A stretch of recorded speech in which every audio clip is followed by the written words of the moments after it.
Welcome to the end of another highly questionable week. What's got you excited on the show today, Bo? We got an interview with Lil Wayne and 2 Chainz that involves a story about J.R. Smith.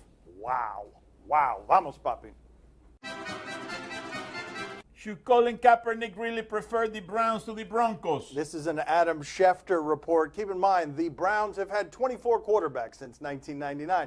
The last 5 coaches fired in that division have all been the coach of the Cleveland Browns. But if you're going to make an argument for this, this is the argument.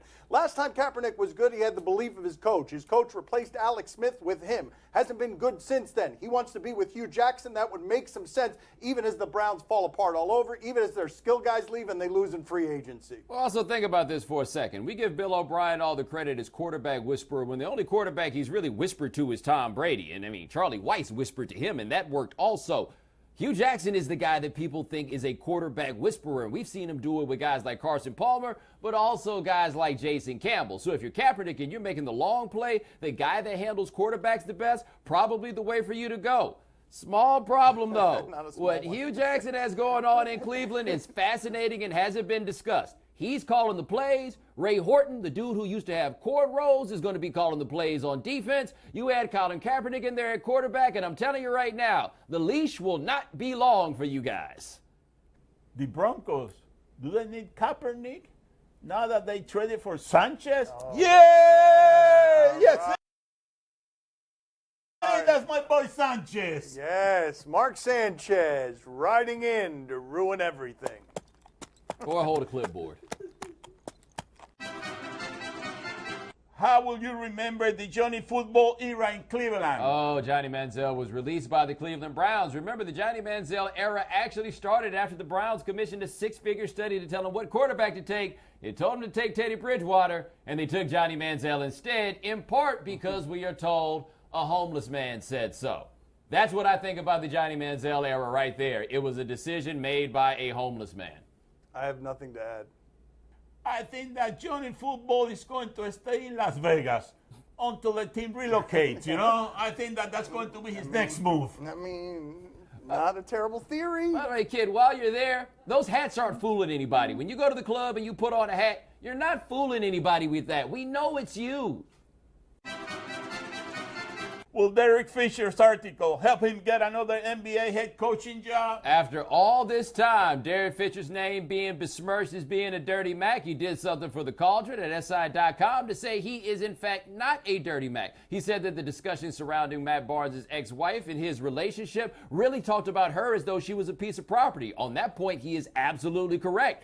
But that isn't going to change anybody's mind about him, because that's the only one thing he talked about. They got all these other stories about you, too, and people want to have answers to those. So if Derek Fisher thinks this is going to get him back on the bench, it might be a nice start, but maybe you should have started doing this a few months ago. He was 40-96 as the coach of the Knicks. He's got $16 to $19 million guaranteed to him, despite being 40-96 as the coach of the Knicks. It is interesting to me, though, Bomani, that he chose to address only the dirty macking topic. Why? Because that is the one, more than that record, that will poison him in any locker room with any player. The idea that he might do something like that. And as Bomani mentioned, he's got a history of fraudulence and questionable behavior in his past with the players union as well. He's got some integrity issues. Like, what does that say about us? That we care more about the possibility that he might have been dating a former teammate's girlfriend than we do about the fact that he might have helped to railroad the players in the last lockout. You know, I don't really care what he wrote. You just stay away from my girl. Oh, wow. Look That's at that. right. Wow. All right. Derek Fisher, coach, steal your girl. Okay, I don't think that that's what he'd be going after, but okay. I don't know why you I can mean, be you so don't sure. know, maybe. Did Goose Gossage make any interesting points, or was he just acting like an old The latter is probably what's right here. Goose Gossage was one of my favorite players growing up. He looks like someone who would throw out his back sneezing, and he did actually throw out his back sneezing. He talked about the nerds in baseball, but first let's start with Jose Bautista and that bat flip that got everyone all upset. Bautista's a disgrace to the game. He's embarrassing to all the Latin players that ever played before him, throwing his bat and acting like a fool like all those guys in Toronto. Yeah. Cespedes, same thing. And then he goes after the nerds as well. Oh, Goose, what are you doing? The game is becoming a freaking joke. Because Because of the nerds Yep, that are okay. running it. I'll tell you what happened. These guys played rotisserie baseball at Yeah. Harvard or wherever the they went. Yeah. And they thought they figured the game out. Yeah. They don't know. A bunch of nerds running the game. Can't slide into second base. Can't take out the catcher because Posey was in the wrong position. Yeah. And they're going to change all the rules. Yeah. Can't pitch inside anymore. I'd like to knock some of these on their and see how they and face pitchers in the old days. I'm going to read from a Jeff Passan article, Yahoo Sports, because he says it really well. This is a killer paragraph. Goose Gossage, a giant bag of gas who somehow figured out how to grow a mustache, F-bombed his way through the landscape of modern baseball Thursday. He managed to deride the single best moment of the 2015 season, tie the actions of one man to the shame of an entire ethnicity, advocate for concussions, praise pitches intended to injure opponents, yearn for the days that left pitchers' arms in shambles because of overuse, and disparage people far smarter than he'll ever be. It was a glorious festival of buffoonery. Wow, okay, and now I get to go. The thing about this for Goose Gossage, I have to say, he did have one point in his tirade that I agreed with. He was right. How did Ryan Braun get standing ovations after coming back and burying the guy with that, all the people associated with this steroid thing? He was right about that part. He managed to be so amazingly wrong about everything else. But I will say this, the nerds do have some things right about baseball. You can't say that they've made baseball any more fun. Is baseball as much fun to you now as it was for you 20 years ago? I bet it's not. One of my favorite parts is nearby in that dugout, because he's with the Yankees now, Brian McCann was saying, oh my God, stop, Goose, stop. If I know something, it's an old and Okay. this guy is an old he Okay. cannot fool me. All right, there it is. It's worth noting he was also a young one. Like, it's not like he just became one. What a weird way for my father to start a thought. Coming up next on my son's TV show, we talk to Lil Wayne and 2 Chainz. Your boy with the book bag full of the adrenaline when we. What? Well, we knew that. He come passing out the. He talking about your Marcus Russ.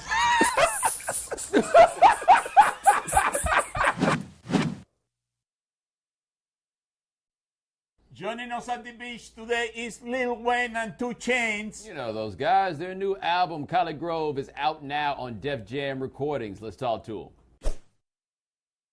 Both of you, give me a name here. We'll start with you, Wayne. The athlete that you most remember wrecking one night, sending him off to the game in a really bad condition. Who's the guy? Give us a name. Boy, you know who used to get on that. Go ahead. You could give it to me if Boy, you know want. who It used doesn't get have to on be that, him. Boy Who come with is a it? book bag full of them boys. Your boy? Your boy with the book bag full of the adrenaline when we. What? Well, we knew that. Boy, he come passing out the. He talking about your Marcus Russ.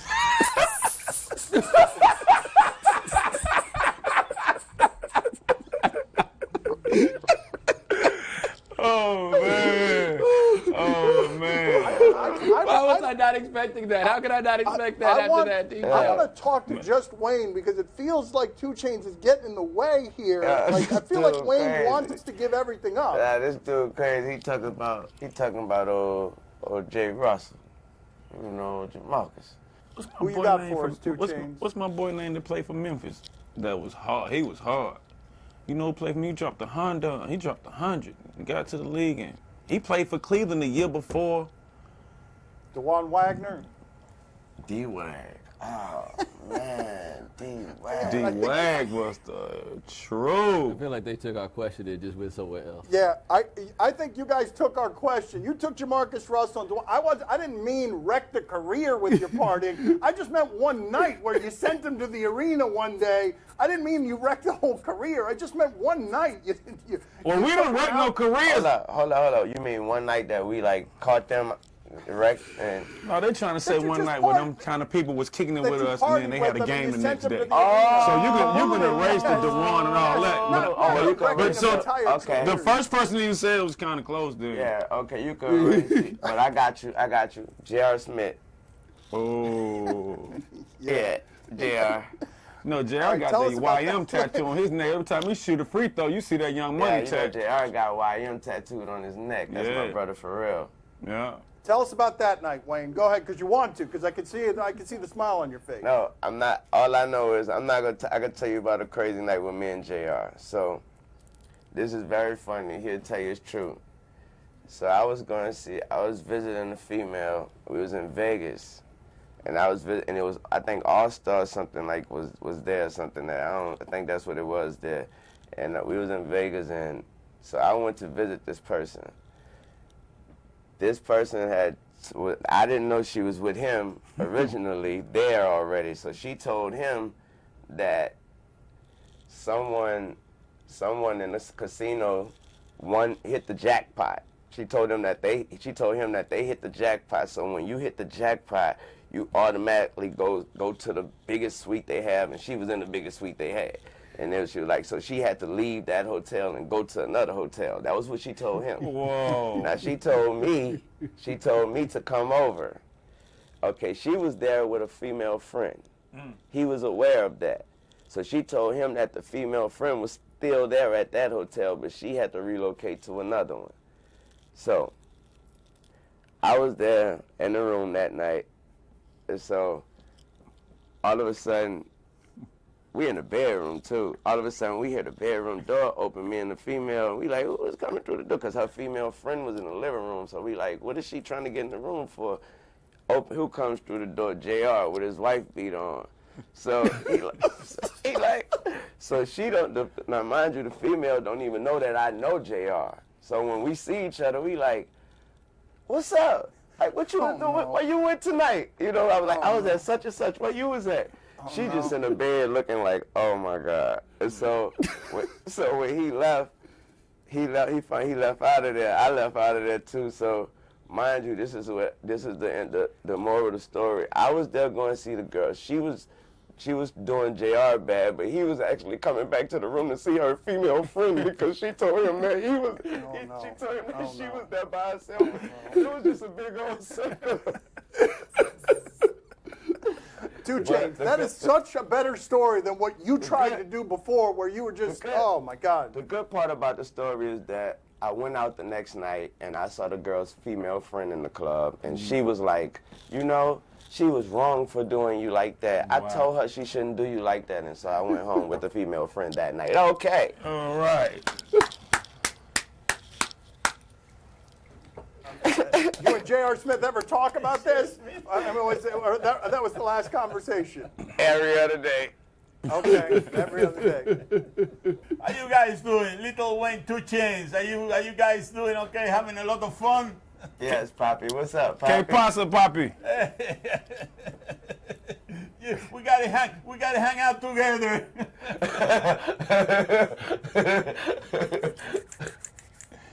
Poppy, I'm sure you got plenty nights like that. Plenty. Plenty of nights like that. I gotta tell you. He said, Eric, can I tell you? Yeah. Come in with your wife beater all the time, huh, Poppy? My housekeeper All got right, a crush Poppy's on got Poppy. something for you guys. What do you got, Poppy? Yes. What is the craziest night you guys have ever had in a recording studio? Wow. You know what? No, they'll go there. They'll get there. They're going through the catalog. They're trying to remember. I was eating all the damn candy in the world. I mean, we don't have no crazy I've had some crazy nights, man. Well, first of all, the boy got a skate ramp inside the booth, first of all. So, you know, I'm not sure if he's going to rap when he go in the booth or if he's going to skate. So that's always like kind of like a problem with me. And then like, Nah, we both have had some crazy nights in the studio, but it always ends up with some very, very productive music. So Ain't nobody talking about no music right now, man. We talking about the studio. man, well, studio where you do music that's at, why man. you do music. You know, all that old stuff like, you know what I'm saying, parties in the studio, all that stuff that you see in movies and stuff like that. It happens. Yeah, we did we did that. And, you know, it's kind of private. It's like, we don't make them sign no paperwork because we try to display that we're real players and, you know, we're not taking phones. But, you know, when they come around us, they leave with smiles and let's just say they could actually buy that car that the Uber's in, but they just rather just get in the Uber and just, you understand what I'm saying? You understand where I'm going, right? I got you. Yeah, so we make sure everybody happy, you know. Sir Trick a lot over here on the left, and you know what I'm saying? I'm his DJ. I'm his tour Can DJ. I come and do this with you at the studio one time? No, we don't Only want one time. No. You don't need to be around us in the studio, man. It'd be real foggy in there. You know what I'm saying? No, It'd be a lot of we don't kush want going that. back to back in there. It's a vibe in there. All right, we're going to know go what I'm before saying? you end 49. A happy year, 49-year marriage. We'll talk to you guys later. Thank you. We'll see you. Thank guys. you, man. Yeah, I wouldn't want to mess that up. Cotton Grove. Highly questionable is broadcast from the Clevelander Hotel on beautiful South Beach, Miami. Mansion, a condo, a cabin, I sleep in my phantom. So high dancing with the stars to the Star-Spangled Banner. I change your channel, I change your pattern, I ring your Saturn. I hit your madam, she get on top and I shake the ladder. I played a salmon in Cayman Islands, a stripper dancer. If I don't get the car first, I have a tantrum. I'm innovative, I demonstrated, your nickel plated. I don't care if you owe me a nick, shawty, you need to pay me. I can make it bounce by myself. I can make it bounce by myself. I can make it bounce by myself. This show is brought to you by Dish Network. Do you question whether this is a good spot to go surfing? We're going to Russia. I didn't know they did that in Russia. Really? How Surfing, great, by the way. Wait a minute. Yeah. How great is this going to be? I mean, let's see. Surfing in Russia? Well, of course, it wouldn't involve anything like water. Oh, wait a minute. Look at this guy. Oh. Man. Wait a minute. Isn't somebody driving that car? Look at that. Scott's. How's this going to end? How's this going to end? Oh, wait. Is he the driver? That seems. Oh, no. Keep your feet up, buddy. So many kinds of unwise. Is he ghost riding, whatever that was? Is his family in the car? Why is Scott Skiles doing that? I'm not sure that that guy is going to live to see his old age, you know? That's a problem. Those kind of stunts, you Yeah. know? I mean, I don't know if he lived to see the whole date. I thought that's what you said at first, and it We would have don't been know. just as accurate. We check out as soon as the video is used. We don't check in with these people ever again. We don't know if he survived after that. Video goes down, we're done. Next question. do you question this kid's patriotism? Ooh, my father, a little pause there because he wanted to punch home patriotism because he's patriotic like that. What do we got? Okay, America, I'm doing this for my country.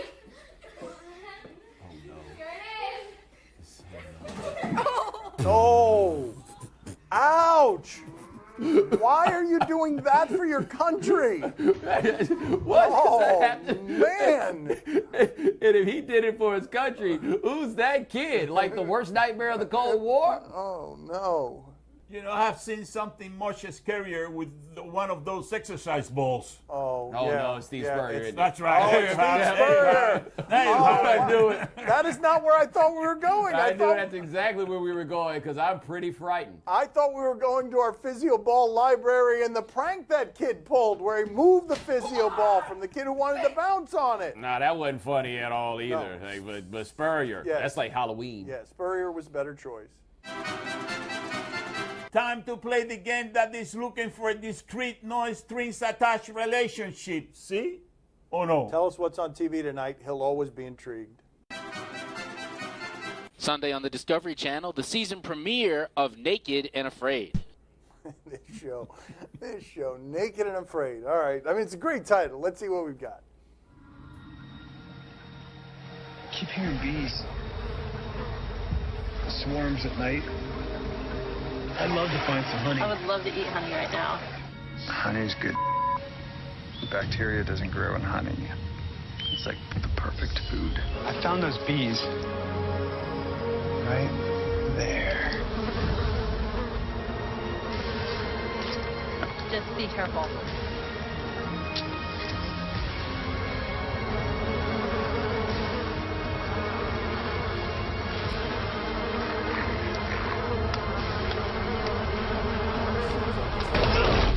Naked and Afraid. Yeah. Okay, excellent work. But what's worse than being afraid? Being afraid while naked. What's worse than being afraid while naked? Afraid while naked and things that can eat you and animals all over the place. Bomani, are you intrigued? I figured something out about this show, though. If you're a dude, you can't be the only dude in your crew, because I'm pretty confident when it came time to figure out who's going to climb this tree and get these bees, everybody's looking at you. I need somebody else to look at, because I'm not the one climbing up the tree to get the bees. Yeah, I mean, you're not the one going to be naked and afraid. I ain't going to be on that damn show. I know. Like, where do you work? Don't you have a job? I mean, honestly, that's a terrible job if you don't have a job. Poppy, are you intrigued? Oh, I'm telling you something. Belize is a beautiful island, and then you go down there and you climb on a tree and you chase bees, and you eat the bees, and you got to cook out with the bees, That's a hell of a vacation spot. We'll just let it fly that it's not an island. Let it fly. Let it fly. That's all the time we have for today. Thank you for watching. Have a good weekend. We'll talk to you on Monday. Gracias. See you el lunes. You don't want to be stung by bees when you're naked, you know that? Yeah. Yeah, you got to protect every single inch of your body. I mean, he's you know right. what I mean? You got some sensitive areas there. Yes, that's true. It's true. All good advice. Papi has spoken. There it is.